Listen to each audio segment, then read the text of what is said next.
What are the contraindications for the use of ARNI and what are the cautions for the use? This is very important. Now, there are certain adverse effects of sacubitril valsartan which we all need to know. There's a 0.5% chance of angioedema. There's an 18% chance of hypotension. There's 3.3% chance of impaired renal function, 12% chance of hyperkalemia, and 9% incidence of cough.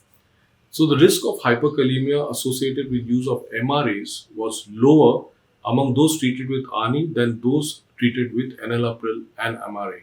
So if you have ARNI and MRA on board, the chances of a patient having hyperkalemia are less than having an ARNI and enalapril on board. These are also very important for you to understand. What are the contraindications and cautions when you are using ARNI? Contraindications: don't use ARNI within 36 hours of ACE inhibitor use. If there is a history of angioedema with ACE inhibitor or ARB, don't use ARNI. ARNI should not be used in pregnancy, lactation, severe hepatic impairment, that is child POC C, concomitant aliskiren use in patients with diabetes. You should not use ARNI. And also, if there is hypersensitivity, which is known with ARB or ACE inhibitor in your patient, then don't use ARNI. And also, what are the cautions? Try to use it when you have mild to moderate eGFRs 30 to 59. Just be careful that it doesn't slip down to less than 30%. But in these patients, just be a little cautious. Hepatic impairment, so check your liver function test. If it's mild to moderate child POC A or child POC C or B, then we should be very cautious in using ARNI. If there's a patient with renal artery stenosis, again, you should exercise caution. And systolic blood pressure less than 100, symptomatic, be very cautious. And if a patient is dehydrated, that is volume depleted, be very cautious about using ARNI. See that the patient is isovolemic when you start. What are the drug interactions? Now, ACE inhibitors is contraindicated because of the risk of serious angioedema, especially in African Americans. It doesn't appear in India, but then we have to be very careful. When you have aliskiren use, be very careful. Potassium sparing diuretics may lead to an increase in hyperkalemia, especially in patients with renal impairment, diabetes, or hypoaldosteronism. NSAIDs, concomitant use may increase the risk of renal impairment.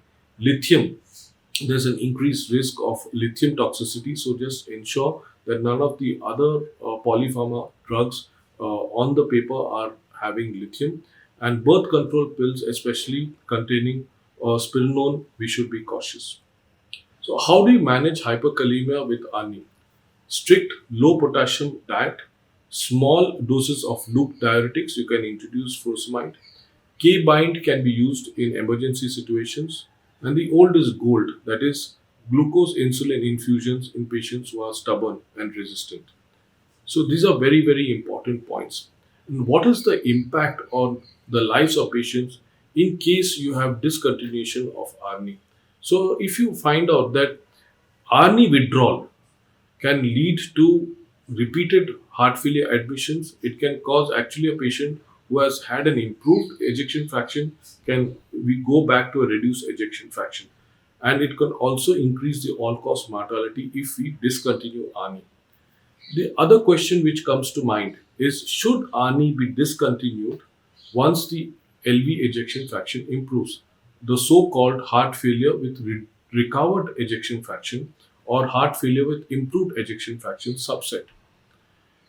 In my opinion, no, don't withdraw ARNI, because if you have a guideline directed medical therapy, you should keep your ARNI on board and your beta blocker on board at least for a year or a year and a half after the patient has an improved ejection fraction or what we call recovered ejection fraction, because the incidence of the patient going into worsening heart failure or the patient going back to reduced ejection fraction status is very, very high.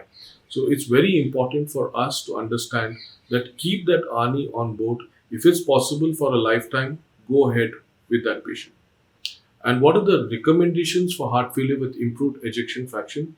In patients with heart failure with improved ejection fraction after treatment, guideline directed medical therapy should be continued to prevent the relapse of heart failure and left ventricular dysfunction even if the patient has become symptomatic. So the 2022 AHA and ACC Heart Failure Society guidelines clearly recommend that we have to continue your guideline directed medical treatment.